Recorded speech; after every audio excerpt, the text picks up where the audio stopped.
Raise আলীও হচ্ছেন একজন American billionaire. উনি প্রফেসর ইউনূসের একজন বড় ফ্যান। ট্রাম্প অ্যাডমিনিস্ট্রেশন নিয়ে অনেক ধরনের কথা বলছে যে বাংলাদেশে এটা ট্রাম্প অ্যাডমিনিস্ট্রেশন আসার কারণে বাংলাদেশ একটু বিপাকে পড়বে।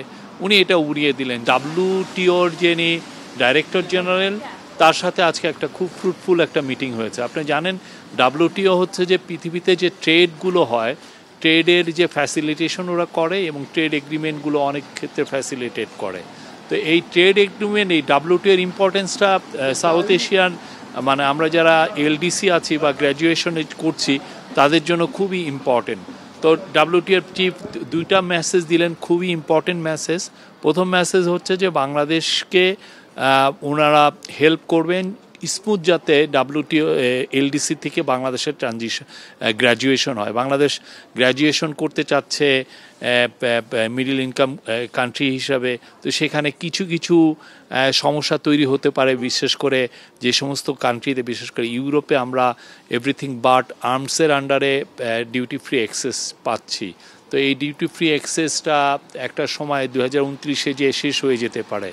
তো এই জায়গাগুলো যাতে আমাদের ট্রানজিশনটা স্মুথ হয়, আমরা যেহেতু কন্টিনিউ টু বেনিফিট ফ্রম আমাদের অন্যান্য যেগুলো আমরা ডিউটি ফ্রি অ্যাক্সেস পাচ্ছি সেই জায়গাগুলো যেন ইনট্যাক্ট থাকে, সেই পুরো বিষয়টাই WTO বাংলাদেশকে হেল্প করবে, উনি অ্যাসুর করেছেন।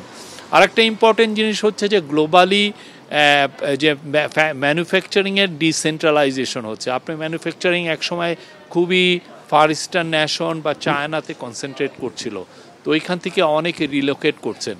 রিলোকেট করার কারণে সাপ্লাই চেন রিলোকেশন হচ্ছে এবং সাপ্লাই চেনের একটা বড় অংশ যাতে বাংলাদেশে আসে সেটার জন্য প্রফেসর ইউনূস তাকে বলেছেন এবং উনি বলেছেন যে আমরা এই কাজটা করব, আমরা বাংলাদেশের জন্য এই কাজটা করব, বাংলাদেশে যাতে সাপ্লাই চেন রিলোকেট হয়।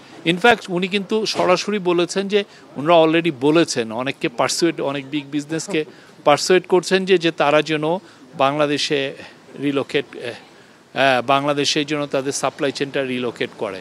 তো এর বাইরেও আজকে অনেকগুলো, তারপরে WTOর সাথে WTOর ডিজি উনি জানেন নাইজেরিয়ান ডক্টর এনগোজি ওকনজি ইউয়েলা, উনি বলেছেন যে বাংলাদেশের সাথে WTOর নিবিড় সম্পর্ক তৈরি হইতে WTO কিছু এগ্রিমেন্ট নতুন করে করছে, সেটা যেন বাংলাদেশ র্যাটিফাই করে। বাংলাদেশের এই স্টুডেন্টদের যে অভূতপূর্ব আন্দোলনে উনি বিমোহিত হয়েছেন এবং উনি বলেছেন যে এটা ওয়ার্ল্ডের জন্য একটা মেসেজ এবং এটা একটা আনপ্রেসিডেন্টেড ইভেন্ট এই বিশ্বের জন্য। এছাড়া আজকে কয়েকটা বিজনেস মিটিং ছিল। ভিওন, আপনি জানেন এরা বাংলানিক, তাদের CEO গ্লোবাল চেয়ারম্যান, তাদের গ্লোবাল CEO তারা প্রফেসর ইউনূসের সাথে দেখা করতে এসেছিলেন। তারা আসলে বাংলাদেশে আরও ইনভেস্ট করতে চায়, বাংলাদেশের বিভিন্ন সেক্টরে, বিশেষ করে মোবাইল ফিনান্সিং এগুলো ক্ষেত্রে তারা আরও ইনভেস্টমেন্ট করতে চায়, সেগুলো জানিয়েছে।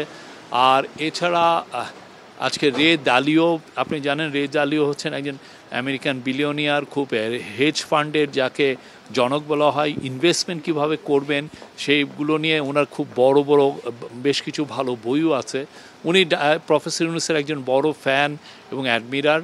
উনি বলেছেন যে উনি ট্রাম্প অ্যাডমিনিস্ট্রেশন নিয়ে অনেক ধরনের কথা বলছে যে বাংলাদেশে এটা ট্রাম্প অ্যাডমিনিস্ট্রেশন আসার কারণে বাংলাদেশ একটু বিপাকে পড়বে। উনি এটা উড়িয়ে দিলেন যে এগুলো ট্রাম্পের ফোকাসটা আসলে বাংলাদেশের মতো দেশগুলোর জন্য না, বরঞ্চ আমরা মনে করছি, এটা আমাদের তরফ থেকে আমরা মনে করছি যে ট্রাম্প অ্যাডমিনিস্ট্রেশনে যেহেতু চায়নায় ফোকাসড এবং চায়নার উপরে কিছু ট্যারিফ ইম্পোজ হবে, তো চায়নার থেকে অনেক ফ্যাক্টরি, অনেক ম্যানুফ্যাকচারিং, বিশেষ করে যেগুলো লেবার ইন্টেন্সিভ ম্যানুফ্যাকচারিং